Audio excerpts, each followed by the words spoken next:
They ripped up Second Avenue to put the subway in. Just like the Barrel. They ripped it up and left. They ripped up for 10 years, and that destroyed the neighborhood. They closed all the banks, redlined the area, moved all the businesses out, pushed all the drugs and prostitution in, and for about 20 years, that's what happened in New York. When I was a kid, it was free healthcare, free education. Subway was a dime.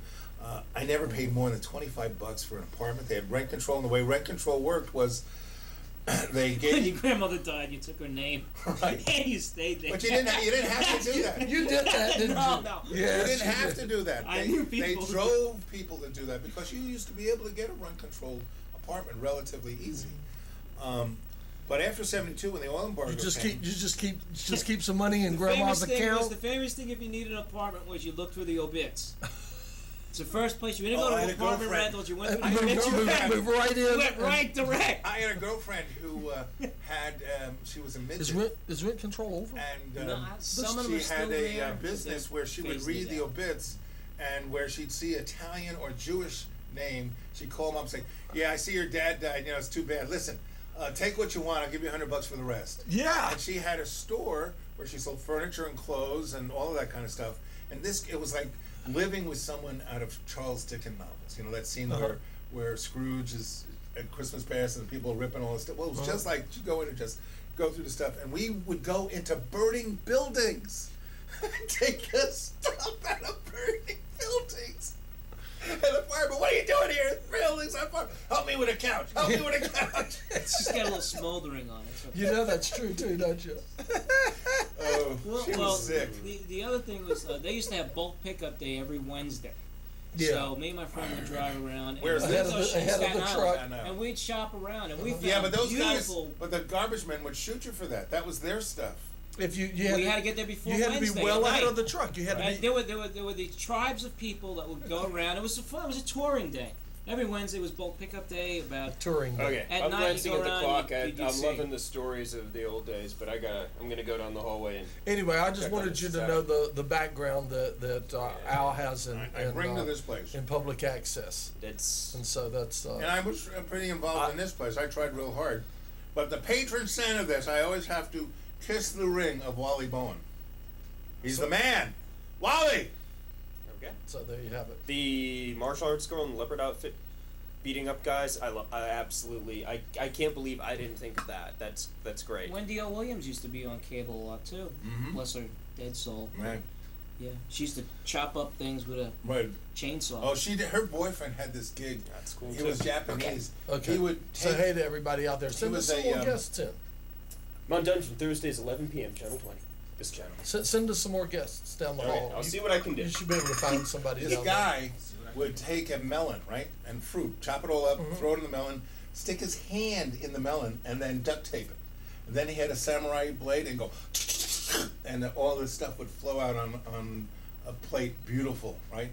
And then he'd get another melon, stuff it all in that, stick his arm in there, and his arm would go deeper and deeper, and you'd expect, every time the fruit would come out. Fingers. That was an interesting couple. This was a TV show or what? No, they were performance. Back in the 70s, there was this thing called performance art. Right. Which I was one of. My performance piece, I made a gigantic Tesla coil, 12 foot high. It's time to make another one of those. Right? Okay. You need one. Well, I Did it work well? And how far could you throw an arc? 100 feet. Wow. No. How tall was it? 12 feet? 12 foot, 6 foot diameter. Okay. 12 foot high. I had drum capacitors, and I would do these performance pieces. Drum capacitors. Yes. Now you could get some serious capacitance in a drum. Baby. Yeah. And I put them in series and dump it into the coil, and we made the original current from a Van de Graaff generator. Okay. So it was like coming from the stars. Okay. And what I would do was I would do all my performance pieces in squash courts because they're just the right size and they got that glass window. Oh, so I put the audience on the other side, or the scaredy cats on this side and the brave ones on the inside. And I would have these joint compound buckets which I would put dry ice in and water, and I would have tanks of neon gas of the different colors that I would be bleeding into these buckets and would carry it up in the cloud of, right? So the the Tesla coil would energize these clouds, and I would cycle it back and forth. So everyone's hair on their body, and this is in the days of everyone had long hair, would stick straight out. And then they would glow various colors. And then it would go like this and glow different colors. And that was basically my performance piece.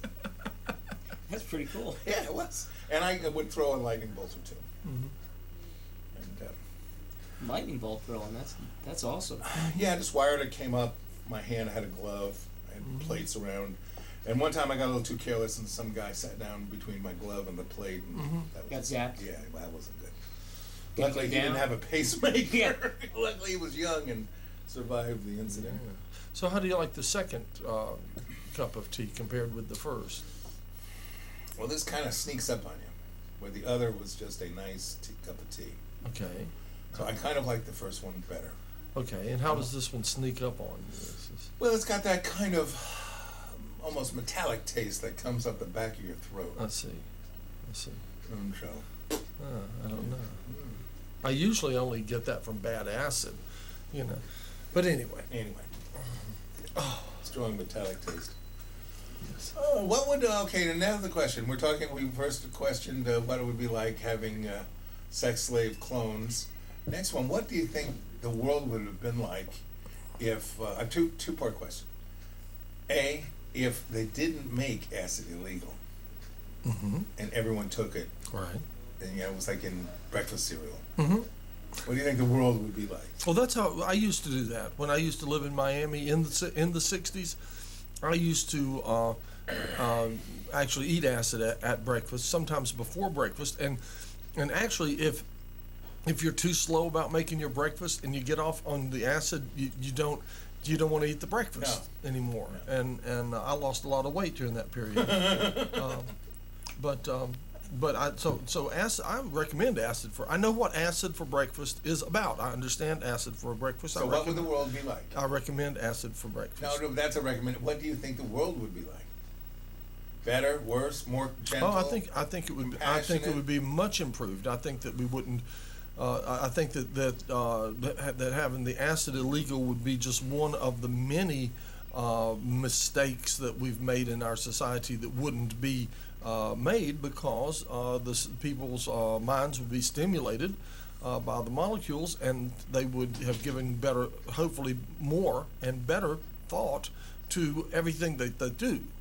You see what I mean? So what do you? So, you know, I know why marijuana is cannabis sativa. Its chemical name hemp. Its industrial name is illegal, not because of its effect on human beings who smoke it, but because it's such an amazing alternative to oil and petrochemicals and Exactly. And they're associated with hemp. fibers. It's right. like that, and see, Jack Hare, go read Jack Hare's book. and when you brought that up with the acid and stuff like that, instantly that it reminded me of something that I wanted to bring up, and it had to do with, it was the hemp issue though.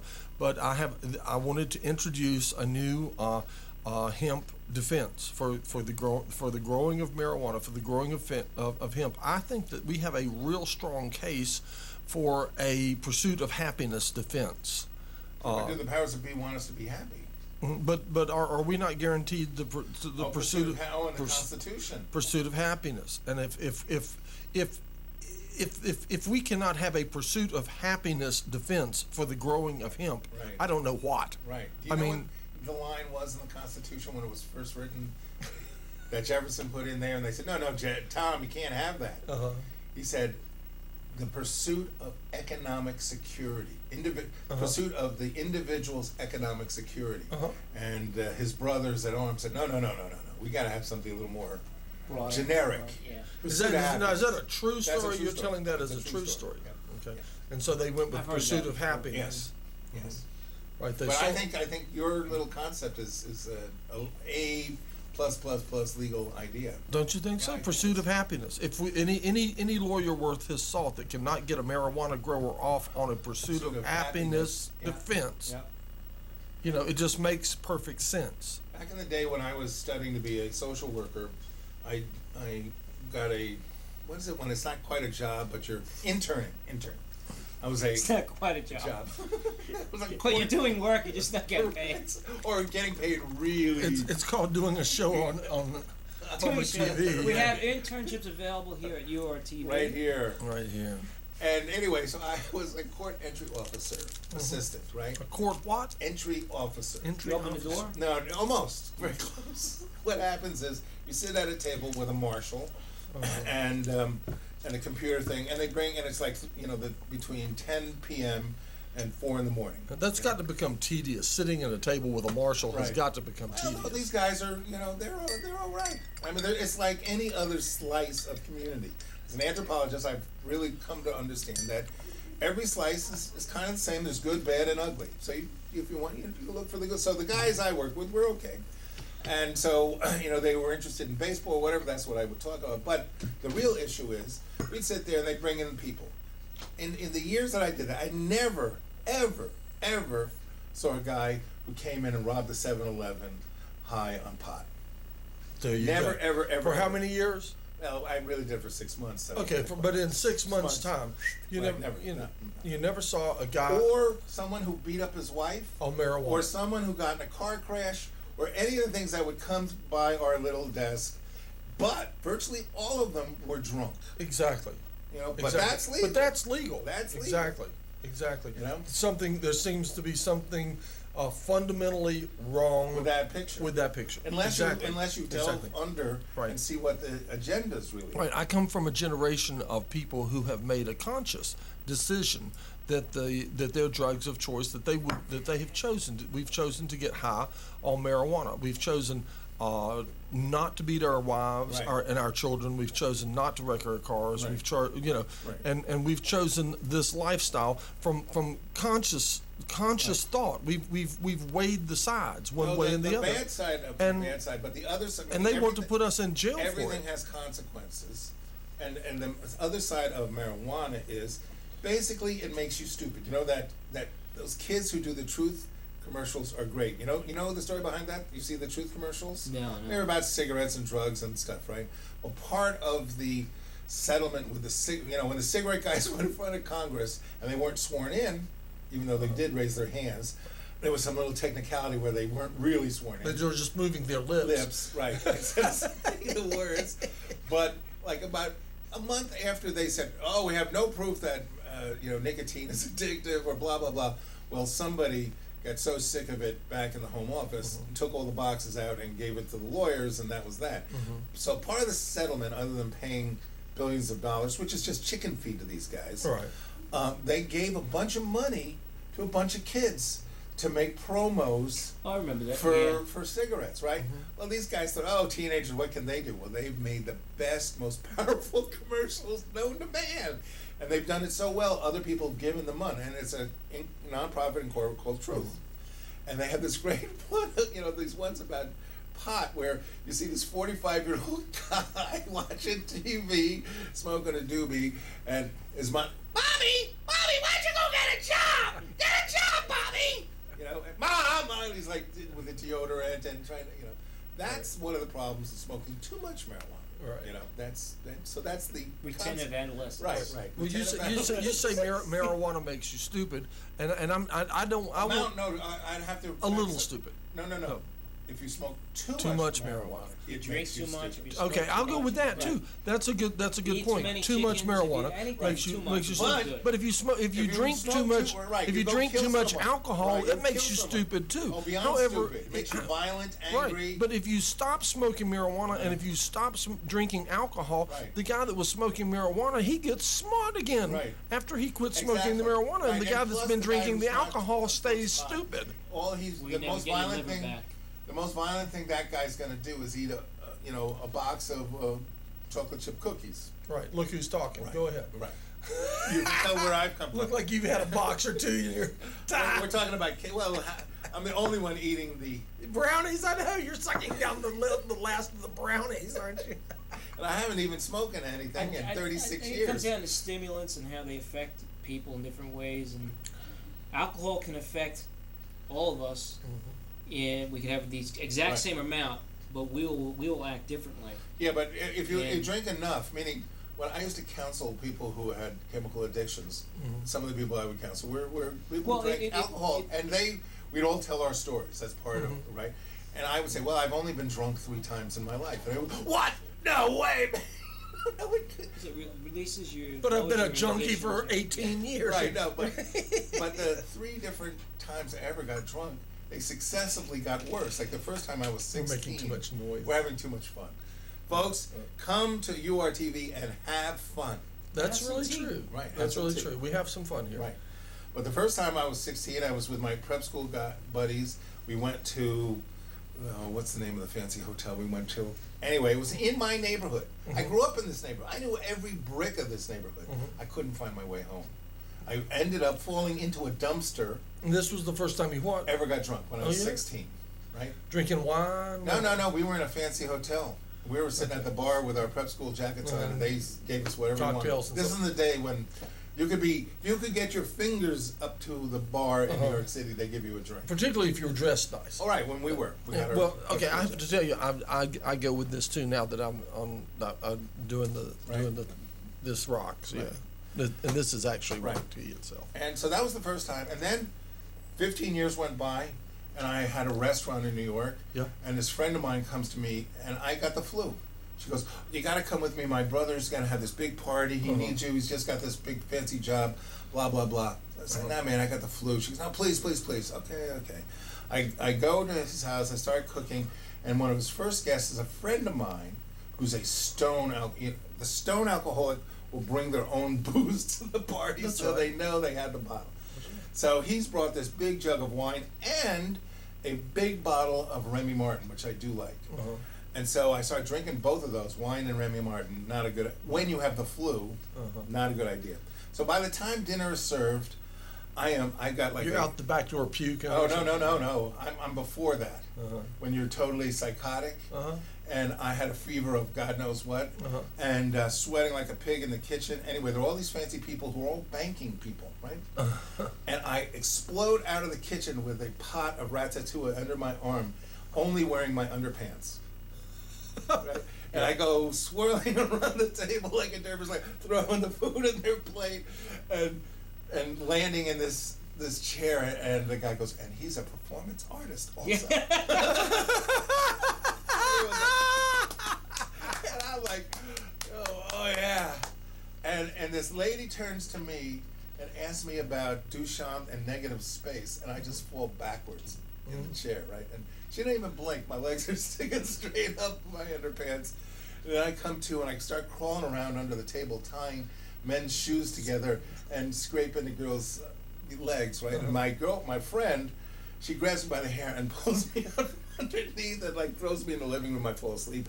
Then I start snoring too much, and she kicks me in the side, picks me up and drags me into her brother's bedroom where all the coats are, right? And I'm falling asleep, right? Wake up half an hour later on top of all these mink stoles and things, and I really got to vomit. Oh no. So I'm like going, what should I do? I can't get out of bed.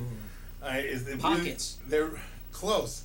I roll over to the bedside table, open up the drawer, and vomit into the drawer. See, now you could have left that part of the story out. No, that's a good part of the story.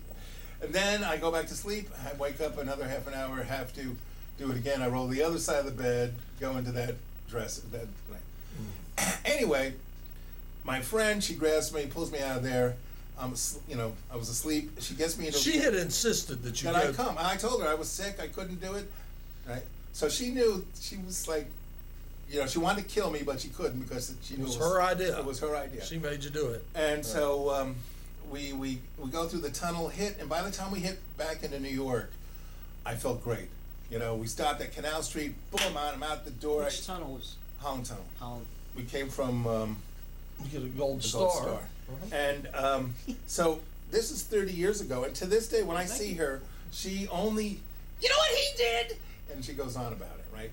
And so anyway, after those 2 experiences, I knew never to get drunk ever again, And so when I was counseling people, the drunks couldn't believe that wasn't enough. They would go on about how they wrecked this car and done this and that. They're slow learners, aren't they? So I don't drink any more than like 1 teacup of booze or wine a day. That's it. That's it. Happy. It tastes good. A glass of wine is a good thing. Right. That's all I need. But a person who has a problem controlling their intake on substances, and we all have different substance problems, and and you got to know what your level is. So the bottom line about these other things is, why should the state control our? So you have to wonder why the state does this. You have to look for the agenda underneath it. Right, follow the money. And that's what Jefferson, and both Franklin and Jefferson said, that the only way this representative democracy works is if the population, the populace, are involved. And we're not. Right. We're not. We're totally not. Get involved. Wake up. Wake up, babies. Wake up. And stay waking up. You know, most people, it's like me in the morning. You know, I was a... Look for people that serve the individual, not serve the system to serve. Well, the our individual. legislators are the best money can buy. It's just not our money. You know, it's like there's nobody in that group who's up for it. And whenever they do, they kind of get shot. Yeah. Like that guy Wellstone. Right, exactly. You know? Paul. Exactly. I worked with this great chef. And he used to have his alcohol delivered to the kitchen. Right. Which is also illegal. You're not supposed to. Right. He came out and worked the whole busy Saturday night in just an apron. Completely nude. The whole night. and then finished and then left. It was just like the most classic. This was his normal routine? It's- Or he did it once? And guy got He fired. did it twice. Did it twice. Okay. You know, but he used to have let's see, a case and a half of Pabst Blue Ribbon delivered to the restaurant and stored in the saute cooler where he was working. Very talented. He sounds like the guy who does my lawn on his tractor. You know, he's got a case of beer, and by the time he finishes the lawn and the case. One time I was working and I had ordered a bottle of Jack Daniels. I was making Jack Daniels pecan pies and so you're a chef? I used to be. I'm switching. What are you switching to? Front of the house. I'm switching to management. I got more arthritis and I can't keep up with the younger dudes anymore. But I came in. That was on a Sunday. I came in Tuesday. I had Monday off, and I was worried because I was like, "Where's the Jack Daniels?" You know, freaking for the pie. Because I thought I was like, "Man, I didn't use it all. I used 4 shots, maybe 4 ounces." Nothing. He goes. He goes, oh, don't worry, Joe. I use it for medicinal purposes. I had a rough Monday night. I was like, we had 4 reservations on the book. How freaking rough. It was rough. But I didn't question it. All I was concerned was back here all by myself. Nothing to do. All I was concerned, but that favor, I would love the favor. Oh, don't worry, Joe. Medicinal purposes. Left alone. When I was 14, though I grew up in New York, my folks had a house out in Long Island, out in this area that it was basically all estates. You know, it's like this is where what's his name from the book came from, and so they would have golf courses, but because all these guys were so rich and had these gigantic mansions, they didn't have the house where most golf courses have dinner and that kind of stuff. Well, this place became more. But the book. Yeah, what's his name? Great Gatsby. Okay. That's the picture, right? Okay. But this neighborhood became more bourgeois, and more houses. So the golf course had to have the swimming pool and the tennis court and the place expanded, where the kids could eat, right? So my first summer job, other than being an electrician, was working in this place, right? As like the chopping, right? 14 years old, and they hire super duper French chef from France, right? And it was like being in the army. That's how I learned how to cook. I mean, we had about 2 months before the place opened, and he was showing us how to make roux, and it was like being in the army. And this guy was so hard case, and he was totally nuts. Was he a dinosaur? Or was he like Oh yeah. Unstable, He was bipolar?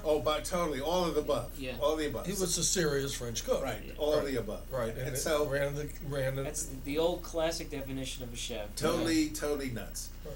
And he had it down, and he trained us good, and it was like a well-oiled machine, and we were taking joy in our job. I was getting the carrots just right. And you ate some good food, didn't you? We were turning it down, but they put it out there, and all the people part of this club were stone alcoholics. So they'd have the cocktail party first, get totally sloshed. He'd have these beautiful, the swans out of pate. They'd knock him over, and they'd like take off the head, and he was just, you could see him like. So about the 6th week, he's like, and he's really like, 2 weeks into it, he's starting to have some really bad tics. What did he say? I think he cursed in French. Anyway, so so he got worse and worse.